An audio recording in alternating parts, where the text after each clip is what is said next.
Okay students, अब start करते हैं। गंगा लेसन का फर्स्ट पार्ट हमने पढ़ लिया था। उसमें पढ़ा था कि पंडित जवाहरलाल नेहरू ने क्या क्या बोला था कि मेरी अस्थियों को गंगा नदी में डाल दिया जाए, और उनके उसके लिए उन्होंने अपने तर्क भी दिए कि क्यों चाहते हैं वो गंगा नदी में डाल दिया जाए। अब वो उसी के सेकंड पार्ट को पढ़ते हैं, गंगा लेसन के सेकंड पार्ट को, और इसमें उन्होंने गंगा के बदलते हुए रूपों का वर्णन किया है। तो आइए पढ़ते हैं। Smiling and dancing in the morning sunlight. Morning mean सुबह की सनलाइट, सूर्य की रोशनी में। सुबह की सूर्य की रोशनी में स्माइलिंग, मुस्कुराती हुई, नृत्य करती हुई। गंगा नदी को आपने देखा होगा कि जब कोई गंगा नदी को नहीं, किसी भी पानी को देख लो आप, जब सूरज की रोशनी पड़ती है और उसमें लहरें उठती हैं तो ऐसा लगता है जैसे कि वो डांस कर रही हों। तो वो बोलते हैं कि सुबह की सूर्य की रोशनी में गंगा नदी मुस्कुराती हुई और नृत्य करती हुई होती है। And dark and gloomy and full of mystery as the evening shadows fall. Evening shadows, शाम की जो छाया है जब वो गिरती है तो डार्क मीन्स अंधेरी, ग्लूमी मीन्स उदास, एंड फुल ऑफ मिस्ट्री और रहस्य से भरी हुई होती है।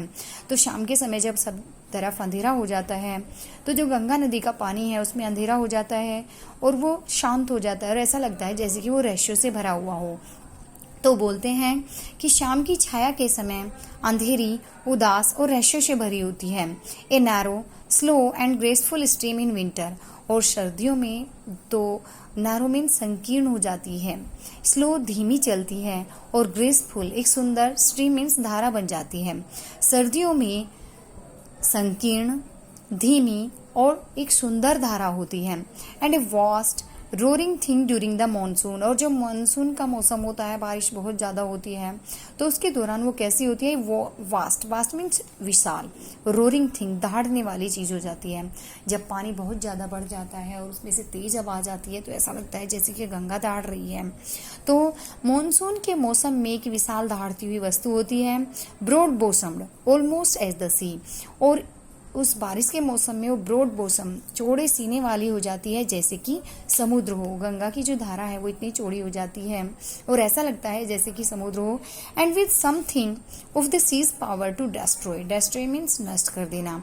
और उसके अंदर समुद्र के जैसी शक्ति आ जाती है और ऐसा लगता है कि जैसे वो सब कुछ विनाश कर देगी। The Ganga has been to me a symbol and memory of the past of India, running into the present and flowing on to the great ocean of the future. The Ganga has been to me a symbol. Symbol means प्रतीक, memory means याद। गंगा मेरे लिए, past means भूतकाल, गंगा मेरे लिए भारत के भूतकाल का एक प्रतीक रही है और याद रही है। रनिंग बह रही है, इनटू द प्रेजेंट समय में, वर्तमान समय में भी बह रही है। एंड फ्लोइंग और बहती ही जा रही है, great ocean of the future, भविष्य के महान महासागर की तरफ। जिस तरह से सभी नदियां अंत में महासागर में मिल जाती हैं तो और वर्तमान के बाद हमारा फ्यूचर आता है, उसी तरह से ये भी पंडित जवाहरलाल नेहरू भी कह रही हैं कि ये गंगा मेरे लिए भारत के प्राचीन समय की एक प्रतीक रही है, मेरे लिए याद रही है, वर्तमान में भी बह रही है और अंत में भविष्य में ये एक महान सागर तक भी बहती रहेगी। एंड दो I have discarded much of past tradition and custom. Past means प्राचीन, कस्टम मीन ट्रेडिशन मीन्स परंपराएं, और कस्टम मीन्स रीति रिवाज। डिस्कार्डेड मीन्स है त्याग देना। दो मीन्स हालांकि, और हालांकि मैंने प्राचीन बहुत सी परंपराओं और रीति रिवाजों को त्याग दिया है। And I am anxious that India should rid herself of all shackles that bind and constrain her and divide her people. Anxious means चिंतित होना, और मैं चिंतित हूँ कि भारत rid herself अपना पीछा छुड़ा ले, ऑफ ऑल shackles उन सभी बंधनों से, that bind जो बांधते हैं, constrain और नियंत्रित कर देते हैं, हर उसे किसे, इंडिया को, एंड डिवाइड हर पीपल उसके लोगों को बांटते हैं। और मैं चिंतित हूँ कि भारत को उन सभी बंधनों से छुटकारा पा लेना चाहिए जो उसे बांधते हैं और उसके लोगों को नियंत्रित कर देते हैं और उन्हें आपस में बांट देते हैं। And suppress vast number of them. Suppress means दबाना, और उनमें से बहुत से लोगों को दबा देती हैं। ऐसी परंपराएं जो उनमें से बहुत लोगों को बांटती हों, उन्हें एक दूसरे से अलग करती हों, उन सब से भारत को पीछा छुड़ा लेना चाहिए। And prevent the free development of the body and the spirit. Body and spirit शरीर के, और स्पिरिट मीन्स आत्मा के, फ्री डेवलपमेंट स्वतंत्र विकास, प्रिवेंट मीन्स रोकना, और उसके लोगों के आत्मा और शरीर के स्वतंत्र विकास को रोकती हूँ, उन सभी से भारत को अपना पीछा छुड़ा लेना चाहिए। Though I seek all this, seek means ढूंढना, हालांकि मैं इन सभी चीज़ों को ढूंढता हूँ, yet I do not wish to cut myself off from that past completely. Wish means इच्छा करना, कट माई सेल्फ अलग कर लेने का, फ्रॉम दैट पास्ट उस प्राचीन काल से कम्प्लीटली पूरी तरह से। हालांकि मैं इस सबको ढूंढता हूँ, लेकिन फिर भी मैं इच्छा नहीं रखता हूँ कि मैं उस प्राचीन काल से अपने आप को पूरी तरह से अलग कर लूँ। I am proud of that great inheritance that has been and is ours, and I am conscious that I too, like all of us, am a link in the unbroken chain which goes back to the dawn of history in the immemorial past of India.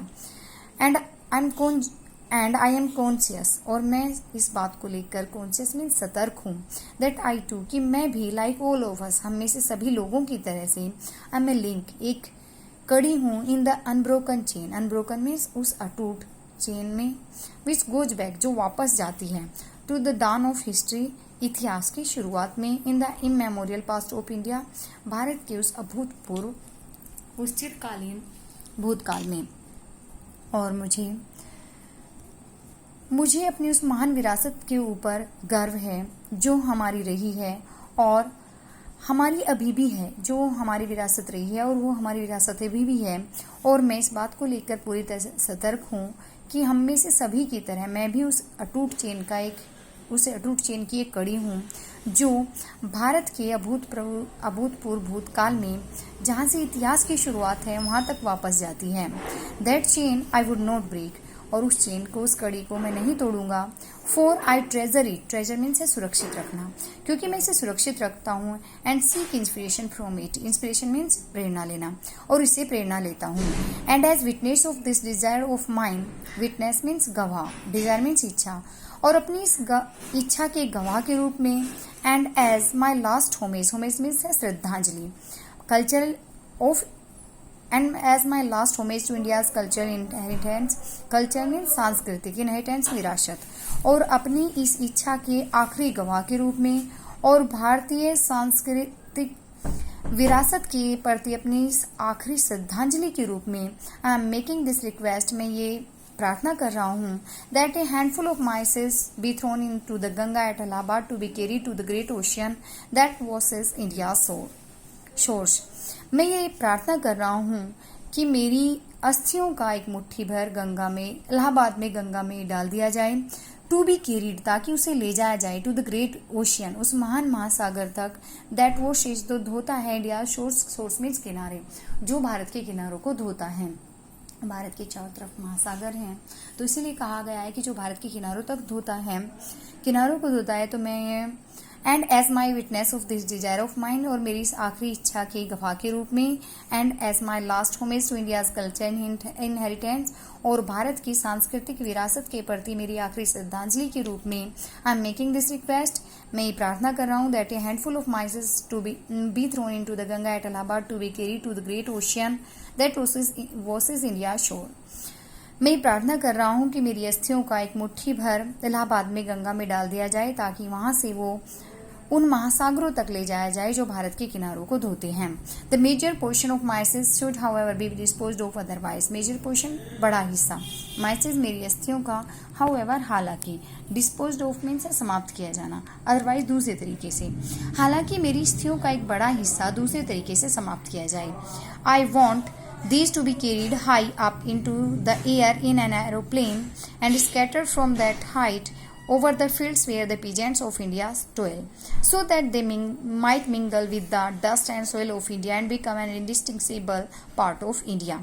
I want, मैं चाहता हूँ, these to be carried high, कि इन्हें ऊपर ले जाया जाए, into the air, हवा में, in aeroplane, एक हवाई जहाज में, एंड स्कैटर्ड, और वहाँ से फैला दिया जाए, फेंक दिया जाए, फ्रॉम दैट हाइट, उस ऊंचाई से, ओवर द फील्ड्स, उन खेतों के ऊपर, where the peasant means farmers, किसान, टोयल मीन्स हार्ड वर्क, कठिन परिश्रम करते हैं, माइट मिंगल, मिल सके, डस्ट एंड सोयल, मिट्टी में, इनडिस्टिंग्विशेबल मीन्स है अभिन्न, पार्ट मीन्स हिस्सा। और मैं चाहता हूँ कि मेरी अस्थियों के एक बड़े हिस्से को दूसरे तरीके से समाप्त किया जाए। मैं चाहता हूँ कि उन्हें एक एरोप्लेन में हवा में बहुत ऊंचाई पर ले जाया जाए, और उस ऊंचाई से उन्हें उस खेतों के ऊपर डाल दिया जाए जहाँ पर भारत के किसान परिश्रम करते हैं, ताकि वो उस मिट्टी में मिल सकें, वो भारत की मिट्टी में मिल सकें और भारत का एक अभिन्न हिस्सा बन सकें। I have written this will and testament in New Delhi on the 21st day of June in the year 1954।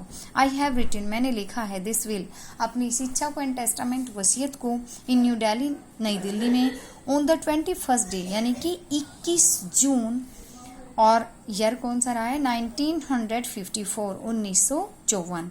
मैंने अपनी इस इच्छा को, अपनी इस वसीयत को 21 जून 1954 को नई दिल्ली में लिखा है। तो इसके साथ हमारा ये लेसन समाप्त हो जाता है, ये एंड हो जाता है।